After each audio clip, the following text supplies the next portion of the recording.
Smackdown Live. I'm going to briefly say one thing about Raw. It sucked. There was only a few things that was okay, and I'm not even going to mention them. The show just sucked. I think that's the best way to say it. I had no interest in Raw. I saw some of it, and every time I saw it, after a couple of minutes, I turned it off. That's a bad thing. Particularly that you're trying to make something interesting out of that show now. Let's move on to Smackdown Live, shall we? A show that, let's be honest, has taken on a lot of baggage. And a lot of bad baggage at that. And I know a lot of people are going to say, well, it's better now because we got the people that we wanted on the show. Really? Really? Are you seriously saying that? You're seriously saying that you got more people on Smackdown Live when the majority of the people that are already there are not doing anything? I don't see anything good so far from Smackdown Live. As I said when the shakeup happened, don't believe anything until the long haul, because as I see it right now, it still sucks. So let's go with the match that was sad. And I'm sure people are going to say, what? Are you serious? Yes. And that's Becky versus Bayley. I'm going to paint you a picture. A nice one. Let's say that instead of Charlotte, we have Bayley. And instead of it being Money in the Bank, they build it towards SummerSlam. Let's say for the next month, let's say they start building them up. But let's say 2 months, maybe into 3. They build up the problems between the two. They make it feel like a horsewoman versus a horsewoman. Two of the best. Two of the brightest. Two of the ones that founded, supposedly, this revolution in the WWE. Let's say they have a match. It would be a great one. But that's not what we got. We got a Bayley who just transferred from Raw to SmackDown with no momentum whatsoever. Zero momentum. And then you got Becky, who I still state this for the record. And I said this after that situation when she was ordered to apologize. She's done. That was months ago. She had huge amounts of pop. And now she has maybe about a third of those pops. Not because people are just tired of her. It's because they booked her so badly. And then they put in Charlotte on top of that. She's basically an afterthought now. I do not see anything good from a Becky Lynch. Even if she keeps the titles at Money in the Bank, what does that mean for her? She's nothing. If they had booked her properly, and then on top of that, allowed her to start building women up alongside her, like a Bayley, like an Ember Moon, I would be so happy about it. But as it stands, I got nothing. Nothing. So when we get this match, where both of them needed to win, you got one of them losing. You got Becky winning, and then Charlotte coming in and wiping the floor with her, like she's always done. And I want to say this about Charlotte. I have zero interest. I know I keep doing this, but it's the best way to say it. I am totally bored of Charlotte. Next to her botchiness, next to her being so overexposed, it is obvious, 100%, I don't care who watches this, if they're a total, complete Charlotte fan, and Mark, your girl is only in her position because of her dad. Because when you look at how bad she's been booked, and how bad has she performed with an Asuka, Becky, Sasha, Bayley, even Naomi, and I repeat this again, and no one has ever said I'm wrong, because 2 years ago almost, it's nearing 2 years now, they have one match on SmackDown Live. They were both botchy, and I'm not going to say that Charlotte was the only one botchy. Naomi was botchy as much as Charlotte. They didn't have any time to practice with one another or to know one another. They have no chemistry. What happened after that? Think about Naomi. Think about that. She had some momentum still during that time. The minute that match was done, Where did we see Naomi go? Tag teams. And very rarely did she win when she was in singles. You never seen them go up against each other ever again. Not because Naomi is racist. Naomi doesn't care who she wrestles. And I'm not saying Charlotte's racist either. It's just that Naomi couldn't hide Charlotte's botchiness. And now Naomi's on Raw doing nothing. Going up against Alexa Bliss, winning and not really meaning anything. This is what I'm worried about her going to Raw. She feels irrelevant. Now, let's go to the next thing. And this is Roman Reigns. And let's get this out of the way. I'm happy about him being in remission. I keep saying this because I know there's somebody out there who will watch this and think, oh, he just hates him. He wish he was dying of cancer. No. I was exposed to someone who had cancer and died of complications to chemotherapy of it. So for me, seeing he's alive makes me more happy than anything. I wish my own mother, who was the one who died because of complications to chemotherapy at the age of 65, I wish she could have survived. But she didn't, unfortunately. But I'm going to be honest here. If you hear the crowds, they're not totally happy with him. If you see the storyline he's in, it sucks. Not because it's Elias. Not because Shane's not going to directly deal with him because he's still dealing with The Miz. No. This is about making Roman Reigns mean something. If they're not going to turn him heel, and I've heard people say, oh, if he turns heel, that'd be great. He will really be something. They're not going to turn him heel. They want him to stay a face. But if they're going to make him a face, why don't they make him a really sympathetic face that has to be rebuilt from the ground up? He should have lost to the B team. And I know people are going to say, dude, are you serious? B team? Look, you may like Bo Dallas. You may like I'm not against Curtis Axel, but they've done nothing with him. I'm not against Bo Dallas. They've done nothing with them. And I don't like the B team angle. I'd rather see Bray Wyatt with Bo Dallas. Right now, he's doing the Firefly thing, and I will talk about that in a minute. But I would have rather seen him work with his brother and go into tag division. But when it comes down to it, yes, the match wasn't great. But I'd rather see B team win and Elias get the... I want to see Elias beat the living crap out of Roman Reigns. I want to see the B team beat the crap out of him clean. And then when it comes to Money in the Bank, beat the crap out of him again and he loses. And you see another side of Roman Reigns, a sympathetic face. Someone who just conquered cancer, comes back and is not 100% up on top. He literally has to be built up from the ground. And that's the way he should be done. If you really want to do it that way and make it mean something, this is the best time to do it. But you have him beating the B team. Then you have him beating up on Elias, even though he did get pretty beaten up at one point. He still beat everybody up. It means nothing. This means nothing. And I'm moving on.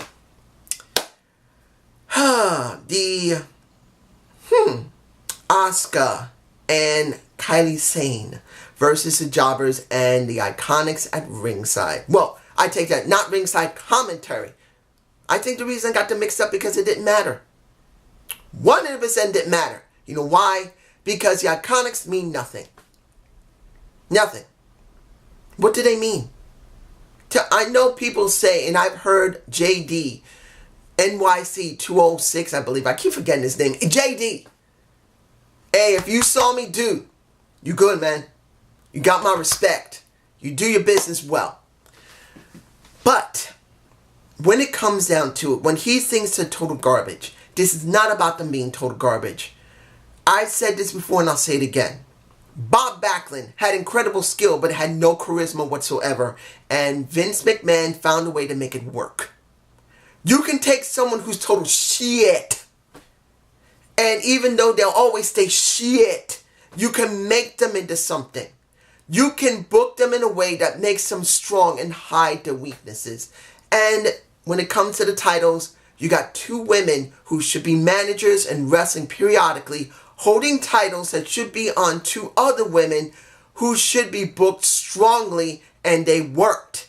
They were pretty much jobbed out and underutilized. Ergo, what's going on with Sasha Banks, and now she's supposedly not coming back, possibly. I've heard the rumors that she's not coming back, but also heard the rumors that she may end up in Money in the Bank. Hard to say. I don't know which one it is. I'm not going to say she is. Not going to say she isn't. But I can understand her rage and being so badly underutilized and treated like garbage. The same with Bayley. Look what happened, like I said. She shouldn't have lost coming on Smackdown Live against Becky. She should be rebuilt from the ground up, and she's not. So I see this match, and what the really tall woman reminds me of Alicia Fox 100%. We got the replacement to Alicia Fox. If Alicia Fox is gone, she's maybe as tall as her. She looks a lot like her, not because she's black, because she looks like a damn model, just like Alicia Fox. And I'm not saying anything bad about Alicia. She's a damn good-looking woman. I'll be happy with her. And this one too. Damn good-looking. But she looked just like her. She could be her sister, for all we know. But in the end, you got Asuka and Kylie Zane winning. And unfortunately, I don't have that super insane elbow because the stream crashed on me. I wanted to get that thing and put it in my face because that thing is beautiful. But what do we have? Not much. At least until, let's be honest. The Empress and the Pirate needs to win the titles. But the question's going to be, what will they do with them once they win it? Because when it comes down to it, if Asuka and Kylie Zane win the titles, having Paige as their mouthpiece, will they be treated with respect? Because Sasha and Bayley were not treated with respect. The Iconics are not being treated with respect. So I don't even think Paige, Asuka, and Kylie Zane is going to be treated with respect. Let's move on. Bray Wyatt and his Fireflies. Now, I did see that segment here on SmackDown and on Raw. And I have heard that one of the shareholders is not comfortable with it and wants it dropped. Now I'm going to put it to you in this respect. When it comes down to it, we should not be so happy with this new segment even if it's kept. You got wherever brand he goes to, Bray Wyatt is not actually pushed properly. Because just like Matt Hardy, and I will be getting to the Hardys in a minute, he had the greatest gimmick and the broken brilliance, and they did nothing with him. He cut the most beautiful promos we saw in years, and they did nothing with him. As I said before, just because a promo's amazing over a couple of weeks, does this mean it translates to actually being pushed and being done something in the ring? No. He's ending up the same way as he was before.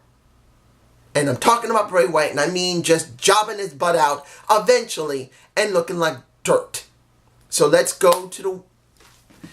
It's sad to see, and I had to stop myself because I was going to get angry just now. It upsets me to see Jeff is hurt again. If he legitimately is hurt and needs surgery, this sucks again. This isn't the first time Jeff has been hurt. And to be honest, the way this is, he's getting really hurt a lot. Seriously getting hurt. And then going out. He's not even able to stay even a year or two. He's getting hurt a lot. It's like to the point where he needs to retire. But knowing what he knows, I don't even think he can, because I don't think he can function without wrestling.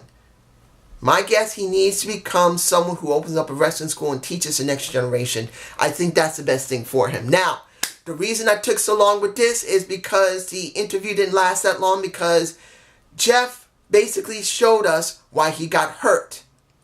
Lars Sullivan hurt him. And now, Lars Sullivan comes out after that's shown. He kicks the ass of a Matt Hardy, who could be his next opponent. And then when he's about to go after Jeff, you got R-Truth taking a chair from outside, hitting him on the back, doesn't affect him, tries again, and then he hits the chair with his fist. Where does that come from? Where do I remember that? Oh yes, Braun Strowman. They're doing the same thing as Braun Strowman. Do I care? No. Nope. I don't care for the simple reason that when it really comes to Lars Sullivan, really, they're using the same blueprint as no, I didn't say Lars Sullivan. I'm sorry. This pisses me off when I get things confusing. Lars Sullivan is Braun Strowman 2.0. The only difference is that he's on Smackdown Live.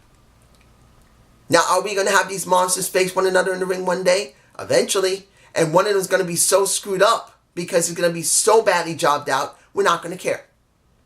Let's move on to, let me see here. Aleister Black had a segment.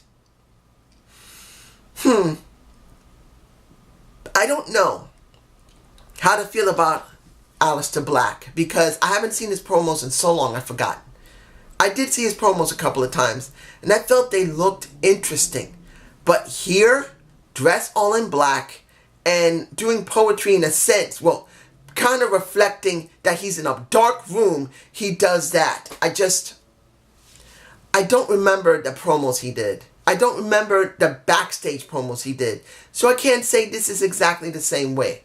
But to be honest, this doesn't feel like Aleister Black. I could be wrong. You guys can tell me below if Aleister Black has done the same thing just like this. Because I don't remember. It's been so long since I watched NXT. But when you see Aleister Black in this situation where he's supposed to be kind of like a figure similar to an Undertaker or, as I said, like a Mankind, he shouldn't be doing it. It just doesn't feel right. But this is just me. Now, if I'm forgetting anything, oh yes, I am forgetting something. The tag match of Andrade Cien Almas, Randy Orton, Finn, Boring Balor, and Mustafa Ali. I will never call him Ali. I'm sorry. Here's the problem. I would have liked more of a talking segment and singles matches than actually having a tag match, which just puts them all together in a big mush. We see this all the time. I'd rather see a talk, an argument, a fight, maybe a couple of weeks in, about a week. Wait a week before you actually have a match between these guys.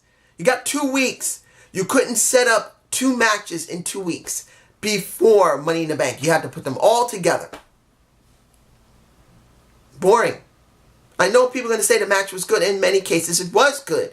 But let's be honest here. They've done this so many times when it comes to Money in the Bank. They throw them all together in a tag match. Either a couple of days or a week or 2 beforehand. I want something different. This just felt average. Even though the match quality was good. And the thing that gets me, it kind of upsets me. And then it makes me kind of happy at the same time seeing Randy Orton in Money in the Bank. Because I really wanted Randy Orton to be Kofi's next opponent. But if he gets the Money in the Bank, I'm not going to get that. Now, if he doesn't get Money in the Bank, he could still become Kofi's next opponent if he wins Money in the Bank. I may make a video on that. Ask me if you want me to make a video on what I think about Money in the Bank with that match only. I'm not doing a preview of all the matches. Just Kofi Kingston versus a Kevin Owens and what might happen after that. Finally, we have the opening and closing of the show. We got Kofi talking with, I know that Michael Cole, I've heard Michael Cole's gotten in really good shape, but his clothes make him look really chubby. I don't know why. Maybe he doesn't want people to know he's in shape, but he still looks like he's fat with those clothes on. Anyway, they decided to do a little bit of tribute to Kofi. Now, I know a lot of people are getting tired of it. And I'm putting it into respect that I think it is time to stop trying to relive those moments, because if you go too far with it, it becomes irrelevant because you overused it. So at this moment in time, this is the last time it should be done. It should be ended. If they do this at Money in the Bank, they're being obsessive with it and they're going to ruin it. The first African to win at WrestleMania should not be pounded into the ground. If they do that, They did it on purpose, not because the fans wanted it. It's because they want you to just let it go. So, we saw this. Really nice. And he gets angry after Michael Cole talks about what happened with Kevin Owens. And he makes it very clear. If Kevin wanted a match, you could have it. But you want to start something with me? Fine.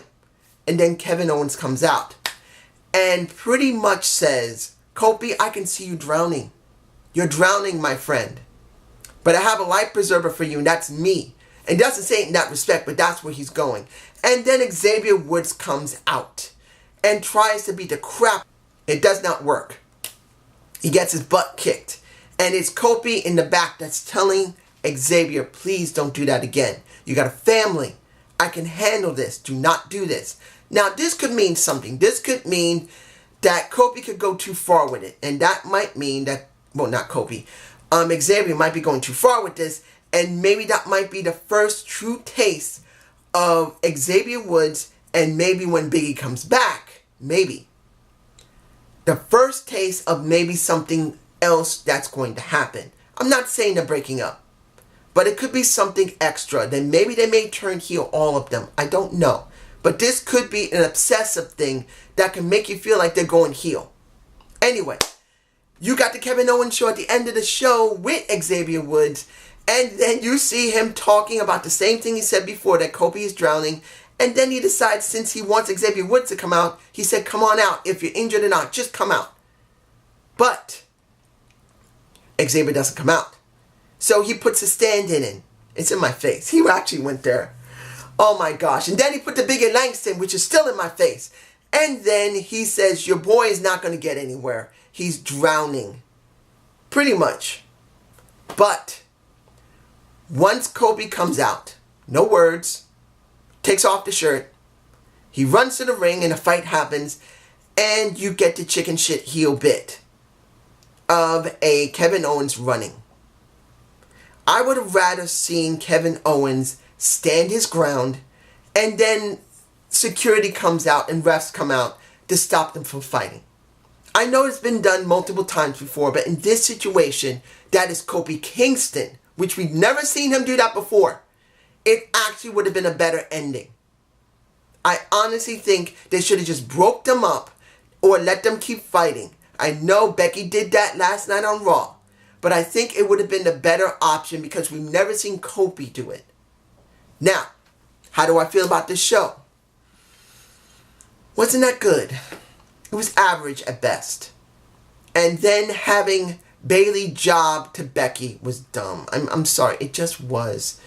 And then seeing the tag with Mustafa Ali, you got, I'm hoping Finn Balor's pulling out the demon at Money in the Bank. If he doesn't, he's just a lost cause. Knowing Randy's in there is good. On Cien Almost, I want to see. And I did like that little bit when he was saying, I don't respect you, Finn Balor. I don't respect you, Ali, Mustafa Ali. And Randy, 12-time champion. My friend, tag me in and I'll teach you something. I did enjoy that. But this is an average show. And I don't think it's very good. It's just average. And as I said before, wait and see how things are going to go for the very people that you are so happy they are transferred to SmackDown Live. I don't see any difference for them. They're still the same freaking way. But it's just, almost forgot. Ember Moon with Mella at Money in the Bank. Think about that for a minute. You got Mella going back to a heel instead of staying with R-Truth. I think she should have stayed with him because she sucks now. Have a good day. Have a good night. Peace.